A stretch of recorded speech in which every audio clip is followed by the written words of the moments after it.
Assalamualaikum warahmatullahi wabarakatuh. Saya Samsul Wajdi, CG Tim 3 akan membawakan sebuah video simulasi coaching di SMP Negeri 1 Suela. Dalam kegiatan coaching ini diawali dengan penyampaian permasalahan oleh seorang guru, di mana permasalahannya adalah kegiatan pembelajaran di kelasnya tidak berjalan seperti yang diharapkan, disebabkan oleh suasana kelas yang tidak kondusif, kemudian siswa yang seakan-akan tidak mau memperhatikan apa yang disampaikan oleh guru, sehingga guru merasa bahwa dia merasa kesulitan untuk melakukan manajemen kelas.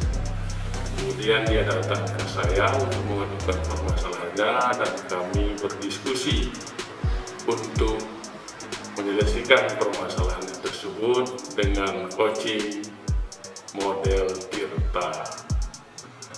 Demikian, mari kita saksikan videonya berikut ini.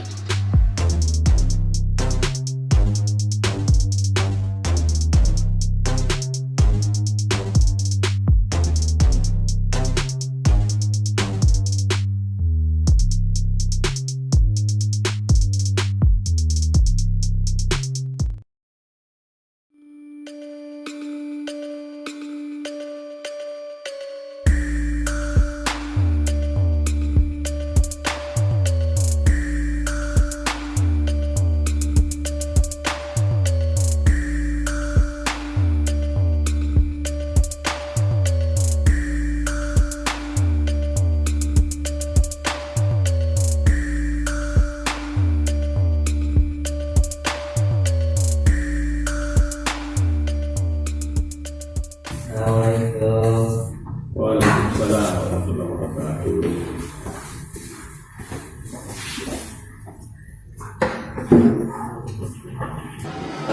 Ternyata Bapak ada di sini tadi, Pak. Bapak saya cari tadi. Ya kan? Ya, saya sejak selesai di kelas tadi langsung di sini. Ini Pak baju ya. Nggak ada apa bajunya dari. Begini Bapak, boleh minta waktunya tiap mau curhat, Pak. Cerita-cerita, diskusi. Waktunya saya ganggu. Iya, kebetulan juga saya ini sedang ada jam ya, apa-apa. Nah, jadi Pak Harju ini mau curhat ceritanya dia. Iya Bapak. Nah, terus nanti selesai curhat, kira-kira Pak Harju mau dapat apa curhat kita itu? Iya, namanya kita sebagai guru di sekolah Bapak, tidak lain ya, curhatnya ya tentang sekolah dengan murid kita Bapak.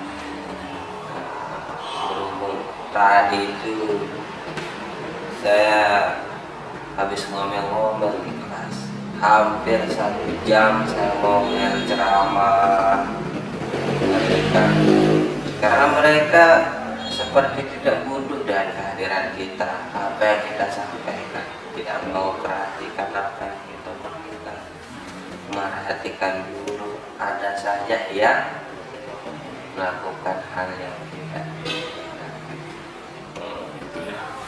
Jadi intinya Pak Ju curhat tentang keadaan di kelas, nanti mau dapat solusi lah gitu ya.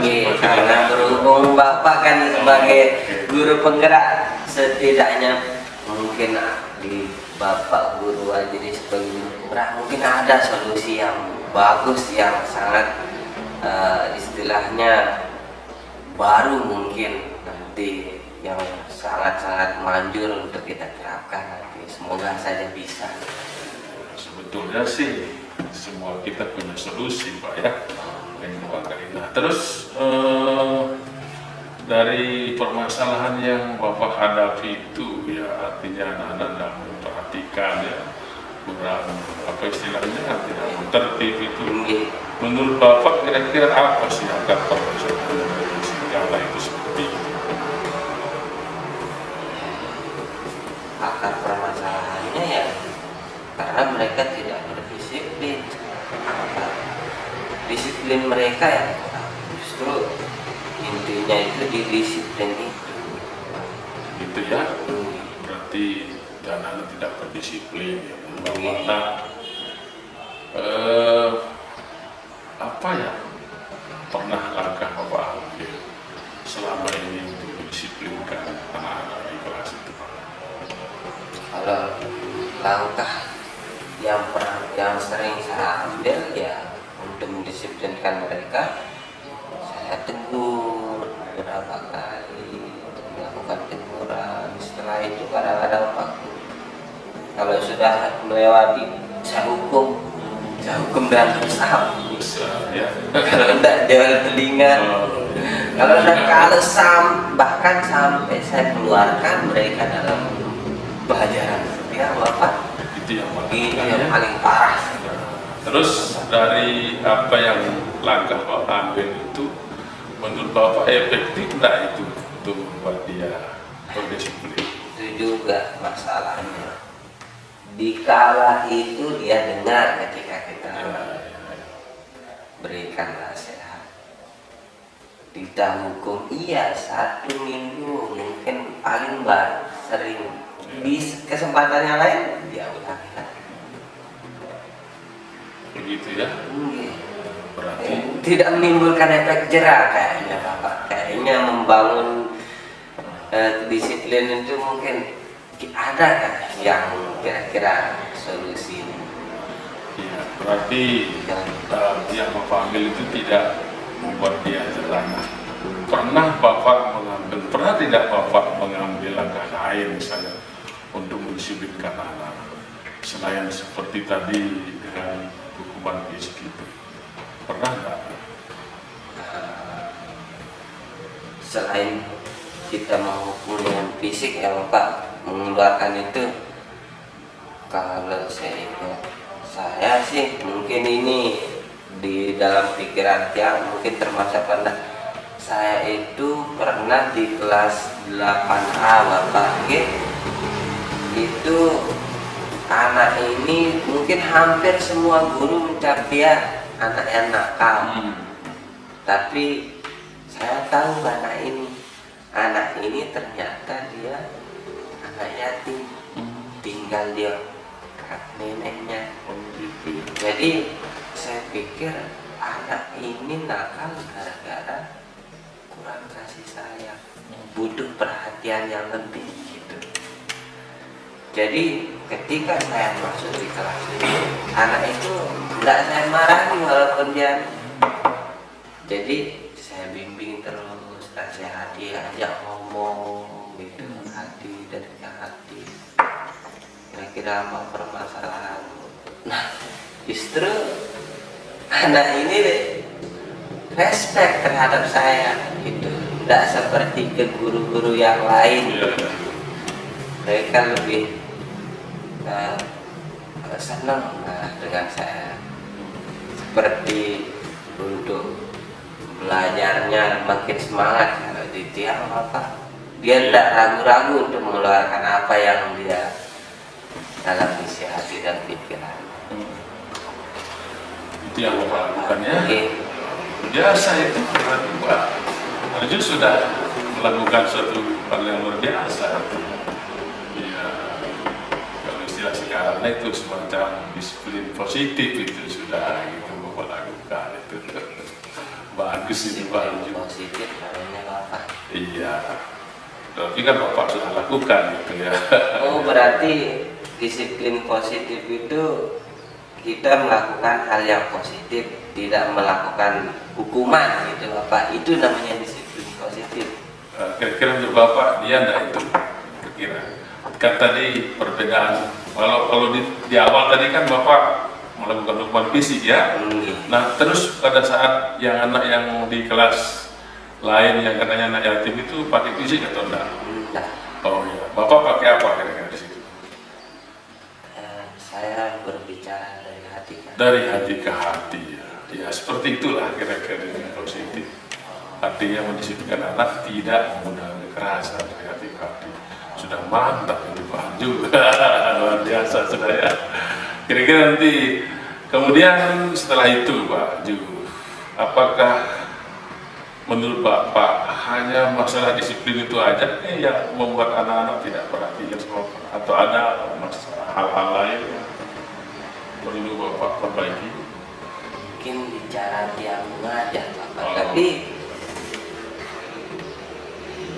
menurut dia semua apa yang dia lakukan itu saya rencanakan, saya berikan sesuai dengan kebutuhan mereka, itu saya berikan itu, tapi menurut dia nggak tahu nanti, makanya dia mau cari solusi ke Bapak kayak gimana yang baiknya gitu Bapak, yang bagusnya kira-kira. Nah, kira-kira menurut Pak Harju, ya, ketika kita milih satu model pembelajaran, apakah semua anak itu senang nggak sama model itu menurut Bapak? Itu dia, karena beda-beda orang, beda lagi kesenangannya. Berarti ya berbeda. Bapak ada yang senang langsung video, kita nonton video, Bapak nggak usah video-video terus. Ada juga pengen kita keluar Bapak, gitu. Di luar aja kita belajar. Ada yang juga kayak begitu. Ada juga yang serius belajarnya. Kalau disuruh catatan, langsung nyata, cari ini segala macam. Beda-beda. Oh ya, sudah kata lain berarti anak-anak itu ya cara belajarnya berbeda Pak ya? Beda-beda Bapak ini. Ya, berarti kita harus gimana Bapak nanti langkahnya nanti kalau misalnya menghadapi itu. Apa yang perlu Bapak perbaiki dulu nanti kira-kira? Kayaknya cara mengajar saya harus diperbaiki. Ya, cara Bapak mengajar itu apakah sama seperti dulu atau dilakukan berbeda-beda begitu? Nah, selama ini yang mengerjakannya itu hampir, tapi enggak monoton sih Bapak. Ada beberapa waktu saya melakukan di luar tapi kadang mereka senang, tetapi tidak terlalu banyak variasinya yang saya berikan. Terus rencana Bapak ke depan gimana? Itu kira-kira kayak gimana Bapak? Gitu. Enggak, kan tadi Bapak katakan variasi tidak terlalu banyak. Nah, nanti ke depannya mau diapakan gitu? Kayaknya kita perbanyak kembali. Berarti intinya diperbanyak variasinya Pak ya? Artinya ya diperbanyak variasi. Saya kira sudah bagus itu ya, cara Bapak kerja.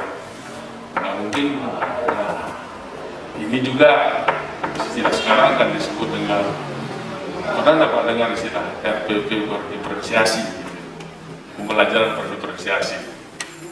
Baru kayaknya Bapak, saya belum pernah dengar apa itu kira-kira Bapak pembelajaran berdiferensiasi. Kalau menurut Pak Harju apa itu berdiferensiasi dari cerita tadi itu kira-kira? Oh, berarti yang tadi itu termasuk diferensiasi itu Bapak. Ya, Kita melakukan pembelajaran yang berbeda-beda, cara kita itu bervariasi, kita pakai itu termasuk berdiferensiasi Bapak. Menurut Bapak kira-kira ya tak cocok nggak itu dalam diferensiasi kira-kira? Ya. Mungkin saja Bapak, karena yang belum tahu ini Bapak istilah baru bagi dia. Saya kira itu pas menurut saya ya, Bapak sudah melakukan diferensiasi yang Bapak katakan tadi itu gitu ya.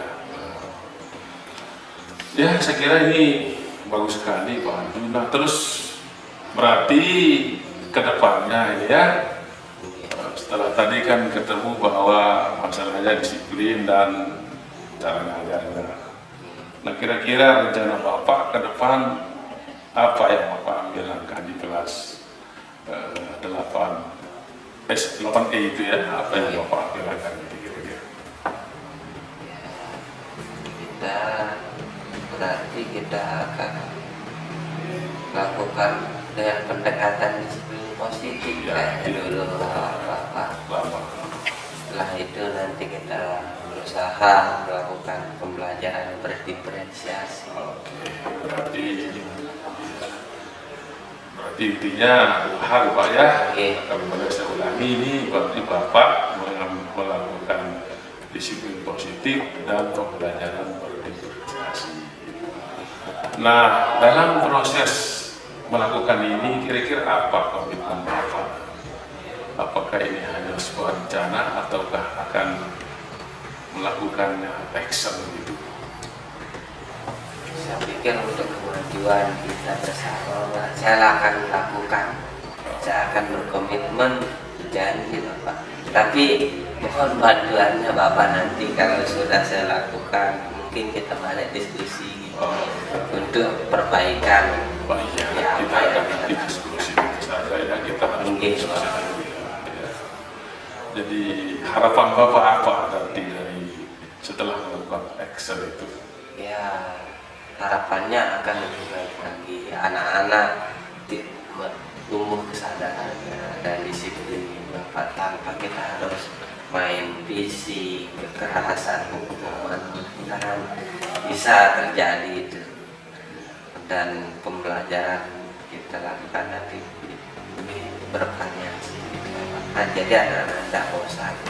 Luar biasa Pak. Ya, jadi sudah ada rencana ya, sudah luar biasa rencananya. Jadi bisa saya simpulkan bahwa untuk mengatasi itu sudah punya rencana Pak ya.